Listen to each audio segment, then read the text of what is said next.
अक्सर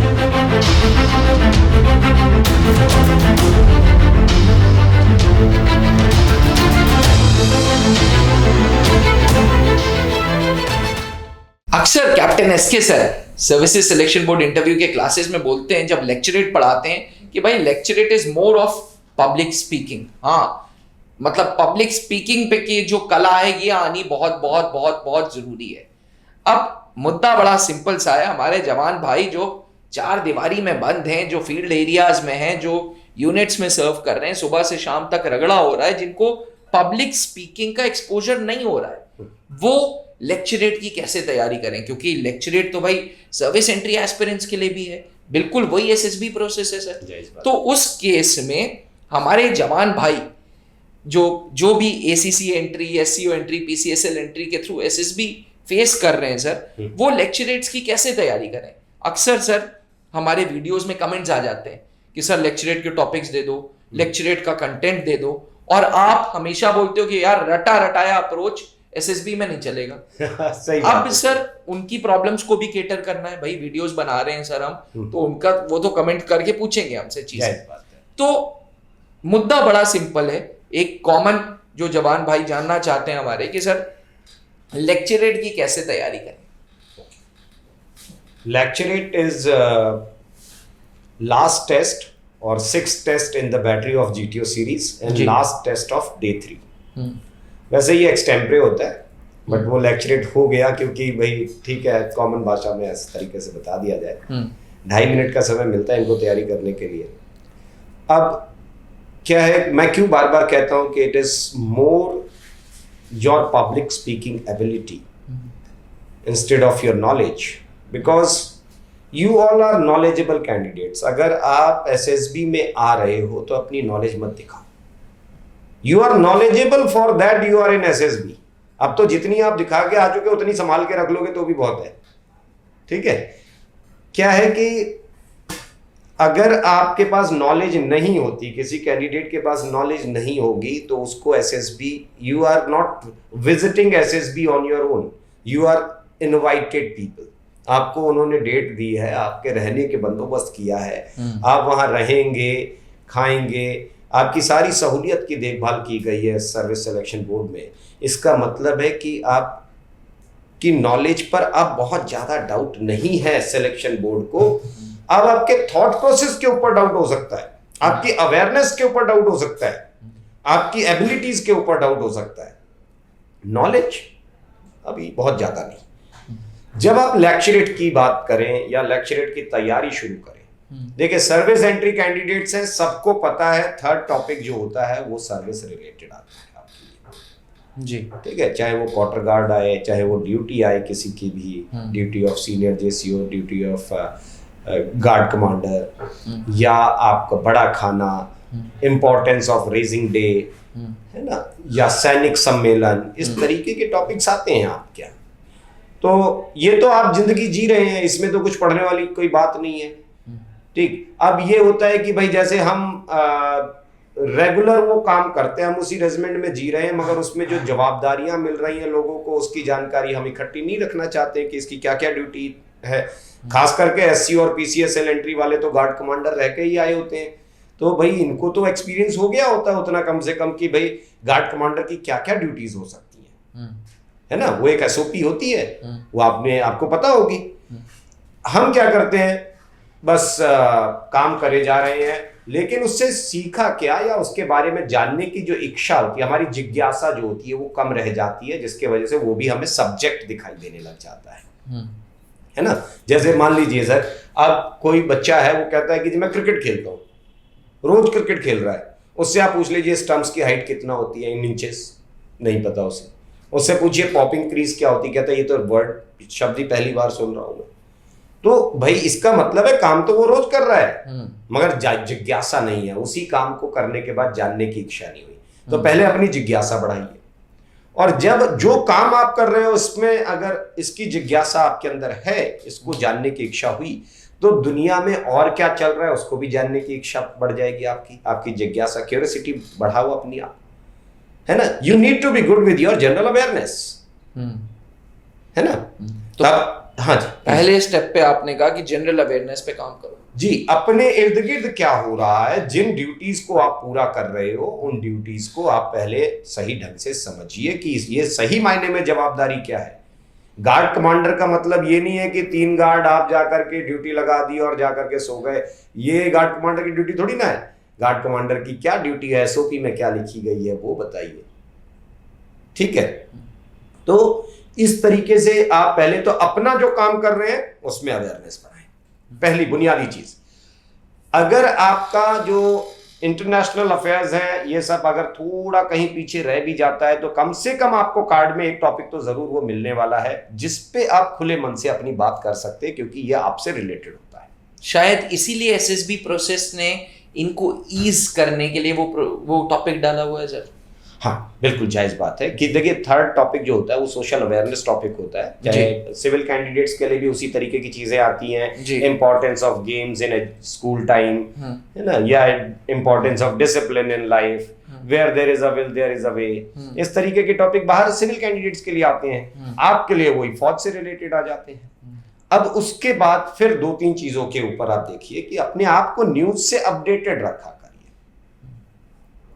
क्या चल रहा है देश दुनिया में, पॉलिटिकल न्यूज नहीं, पॉलिटिकल न्यूज, मसाला न्यूज, इन सब चीजों से, रिलीजियस बातें, इन सब चीजों से दूर रहना है। सर्विंग कैंडिडेट्स हैं तो रिलीजियस बात तो बिल्कुल नहीं करते होंगे, ये बिल्कुल उम्मीद मानता हूं मैं। बाकी पॉलिटिकल में थोड़ा थोड़ा देखता हूं मैं कि आपका इंटरेस्ट ज्यादा रहता है, उससे इंटरेस्ट खत्म कर दीजिए। ठीक है, तो ये 3 चीजें आपकी अवेयरनेस होनी चाहिए। अब देखिए जैसे फॉर एग्जाम्पल सर, एक अवेयर्ड कैंडिडेट जो होगा जब उसको ये पता चलेगा कि इलेक्शन चल रहा है, ठीक है, एक अनअवेयर्ड कैंडिडेट को पता चले, एक अवेयर्ड कैंडिडेट को पता चले, दोनों में फर्क क्या है? अनअवेयर्ड कैंडिडेट भाजपा और कांग्रेस, इंडिया गठबंधन, है ना, राहुल गांधी ने ये बोल दिया, किसी ने ये बोल दिया, किसी और लीडर का नाम लेकर के ये बोल दिया। सो आई एम नॉट, किसी एक व्यक्ति का नाम नहीं ले रहा हूं मैं, ऐसा भी इसको अदरवाइज ना ले लीजिएगा, लेकिन बात यह है कि आप ना ये जो बीजेपी वर्सेस इंडिया अलायंस और आम आदमी पार्टी की तो दुर्गति हो गई, ये पता नहीं क्या क्या, ये सब चीजों में ज्यादा इंटरेस्ट रहेगा उसका। एक अवेयर्ड कैंडिडेट होगा, उसका इंटरेस्ट क्या होगा? कौन सा लोकसभा इलेक्शन है ये इंडिया का, पहला लोकसभा इलेक्शन कब हुआ था इंडिया में, हमारे आज की डेट में कॉन्स्टिट्यूएंसी कितनी हैं, कितनी आ गई अभी, इसमें विमेन रिजर्वेशन कितना है, वही क्यूरियोसिटी वाली कितनी सीट्स हैं विमेन रिजर्व्ड हैं, जो जहां पर सिर्फ महिलाएं लड़ेंगी, जी जी, है ना। सबसे बुजुर्ग कॉम्पिटिटर कौन है इसका, यंगेस्ट कॉम्पिटिटर कौन है इसका, है ना। इस तरीके की बातें आएंगी आपके दिमाग में। अगर इतनी बातें पता है तो लेक्चरेट इलेक्शन भी आ जाएगा, तो भी आप सही बात बोलोगे। सही बात। और अगर आप उस मुद्दे से बाहर रह गए, थोड़ा नवेयर टाइप बात सीख ली चीजें, तो फिर आप उसमें उलझ जाओगे कि सर ये तो ये टॉपिक दे दिया था। ठीक है, इसी प्रकार से जो भी आप काम करते हो, जी भाई, भारत के प्रधानमंत्री कहाँ दौरा कर रहे हैं, किस देश में जा रहे हैं, इस देश के साथ हमारे क्या संबंध हैं, कब शुरू हुए थे, इतना तो जान सकते हो, कहीं भी मिल जाता है। फिर जैसे अभी मालदीव के साथ इशू था हमारा, जी, इलेक्शन के बीच में हमारे एक्सटर्नल अफेयर मिनिस्टर उनके एक मिनिस्टर साहब से मिलते हैं, मुलाकात होती है मालदीव के साथ, बातचीत होती, क्या एजेंडा था उसके बीच में। मालदीव आखिर हमारे से हमारे को क्रिटिसाइज करके टूरिज्म में कितना पीछे चला गया, है ना। जब आपको इंडिया चाइना की बात आती है तो आप ये भी तो देखो कि अगर दो देशों के बीच में, क्योंकि सिर्फ एक ही चेहरा, व्हाट्सएप न्यूज से हमेशा बच के रहा करो, एक चेहरा दिखा दिया गया कि हाँ जी बॉर्डर कॉन्फ्लिक्ट है, बिल्कुल मैं भी सहमत हूं, लेकिन उसके अलावा भी तो देखो कि यार हमारा बिजनेस टाई कितना है, कितनी हमारी जो इकोनॉमी उन पर डिपेंड करती है, उनकी कितनी इकोनॉमी हम पर डिपेंड करती है ना। ये अगर बंद करेंगे तो हम कितना नुकसान कर सकते हैं, हमारा क्या एडवांटेज हो सकता है, इसको हम रिकवर कैसे करेंगे। ये हर देश के साथ, चाहे उससे आपकी दोस्ती है दुश्मनी है ना, इवन विद पाकिस्तान, अगर आपको पता है कि यार पाकिस्तान ठीक है, लड़ाई लड़ी हमने, हमारा दुश्मन कंट्री है, सब बर्दाश्त है, मगर उसके बाद ये देखो कि यार उनकी इकोनॉमी कहाँ जा रही है, हमारी इकोनॉमी कहाँ स्टैंड कर रही है, क्या ग्रोथ रेट है दोनों देशों के बीच में। ट्राई कंपेयर टू नेशंस, जैसे थोड़ा समझदार इंसान के तरीके से आप जब सीखेंगे तब तो आप ऑटोमेटिकली लेक्चरेट का Curiosity पूरा raise कर। पैराग्राफ नहीं लिखा करो। आप लोग क्या करते हो कि पूरा पूरा पैराग्राफ लिख करके रजिस्टर्स भरते हो और उसको रट करके बोलने चले जाते हो। आप किताबी भाषा में बात करते हो। भाषा हमेशा अपनी होनी चाहिए। इसके लिए आप लेक्चरेट के लिए पॉइंटर्स बनाया करो। एक कोई मुद्दा है आर्टिफिशियल इंटेलिजेंस, उसका एक आर्टिकल पढ़ो कहीं से भी, उसका कुछ एक्सट्रैक्शन निकालो, उसके कुछ फैक्ट्स निकालो। आर्टिफिशियल इंटेलिजेंस है क्या, कब शुरू हुआ, क्या जरूरत पड़ गई, और कितने सेक्टर्स में इसको यूज किया जा रहा है, आर्मी में इसका इंट्रोडक्शन कब हुआ, यहां पर आने वाला फायदा क्या है। ऐसे आप 10 पॉइंटर्स निकाल लिया करो। एक मुद्दा लिखा, उसके 10 पॉइंट्स लिखे, और मुझे लगता है कि 3 मिनट जिसकी बातचीत की काबिलियत ठीक है, जिसकी स्पीकिंग एफिशिएंसी है थोड़े बहुत, तो वो ऑटोमेटिकली सर 10 में से 2-3 और छोड़ दीजिए। वो अगर उसके पास 6 पॉइंट होंगे, 5 पॉइंट होंगे, उसमें भी वो ना 3 मिनट बड़े अच्छे से घुमा लेगा और बड़ा अच्छा तरीके से रिप्रेजेंट करेगा उस बात को। तो ये आप बिल्कुल इस तरीके से ध्यान रखा करें। आप लोग क्या करते हो, अभी टॉपिक पढ़ा, लगा याद हो गया, तुरंत खड़े होके बोल दिया, बस आपने सोच लिया ये मेरे को याद हो गया। नहीं, आप आज लेक्चरेट याद करते हो, उसको आप 24 घंटे कम से कम छोड़ दीजिए। आपको लगा है कि मुझे याद हो गया, मेरा कंटेंट तैयार है, अब इसी मुद्दे पर कल लेक्चरेट दीजिए। ये जो पिछले 24 घंटे आपके होंगे सर्विंग कैंडिडेट्स के, ये पीटी, गेम, ड्यूटी, वर्किंग, जहां जहां गए होंगे सब उतर गया होगा आपके दिमाग से। किताबी भाषा पूरी उतर गई होगी, आपके पास फैक्ट्स रह गए होंगे। उन फैक्ट्स को जब आप अपनी भाषा में बोलेंगे, आपकी सहजता ज्यादा दिखाई देगी। तो प्रैक्टिस थोड़ा सा रुक करके किया करें इसकी। क्या बात है sir, we have to be very very very natural. Sir की बातों से एक समझ आई कि भाई नेचुरल रहने की ज़रूरत है, और किताब को पढ़ो और भाषा अपनी इस्तेमाल करो, नॉलेज गेन करो, क्यूरियोसिटी रखो, और लेक्चरेट जैसा टास्क बहुत बड़ा हुआ नहीं लगेगा।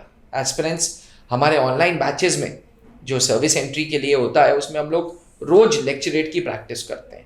मेरे को याद है सर, आप बेल लेके बैठते हैं और बेल भी बजाते हैं every Saturday sir, every Saturday there is a test. अच्छा, एवरी सैटरडे सर। Saturday। तो टॉपिक्स दे देते हैं पहले ही? हाँ, टॉपिक्स देते हैं सर, पहले अच्छा। से टॉपिक्स देते हैं। पहले इनको पहले टॉपिक दे रखे हैं ऑलरेडी, जी। ग्रुप में वो होते हैं जी। 50, 60, 70 टॉपिक ग्रुप में। जैसे ही बच्चा या कोई भी कैंडिडेट ज्वाइन करता है सर्विंग एंट्री का, जी। तो वो रिफ्लोट होता है, उनको मिलता है वो पूरा, हम्म। और उसके साथ बस उनको ये बता दिया जाता है कि इस तरीके से आप तैयार करेंगे, ये आपके कंटेंट या फ्रेम इस तरीके से रखना है, और फिर आप अपने आप सेल्फ तैयारी करते जाइए। और एक सैटरडे आकर के आपको, हर सैटरडे आपको एक एक टॉपिक बोलना होता है। बस फिर चिंता किस बात की है ना। त्रिशूल डिफेंस एकेडमी का ऑनलाइन प्लेटफॉर्म, जहां पे भी पोस्टेड हो, आप एंड्रॉयड फोन यूजर हो या iOS फोन यूजर हो, तो त्रिशूल डिफेंस एकेडमी का ऐप डाउनलोड करो।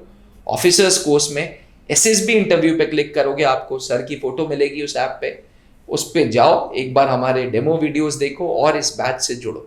एस्पिरेंट्स, इस बैच का उद्देश्य है कि आपको आपकी SSB इंटरव्यू तक हम तैयार कर देंगे। जी हाँ, अगर आप ऑनलाइन भी हमारे साथ जुड़े हैं तो ऑनलाइन ही हम आपको तैयार कर देंगे, और इतना तैयार कर देंगे कि आपके अंदर आपको खुद को ट्रांसफॉर्मेशन दिखेगा। इसी के साथ इजाजत दीजिए। आशा करते हैं आपको वीडियो पसंद आई हो। थैंक यू, जय Hind. Thank you sir. Please sir. अब डिफेंस एग्जाम क्रैक करना हुआ और भी आसान, त्रिशूल डिफेंस एकेडमी लेकर आए हैं बिल्कुल ही एडवांस लर्निंग ऐप। तो आज ही ज्वाइन करें और स्टार्ट करें अपनी ऑनलाइन क्लासेस।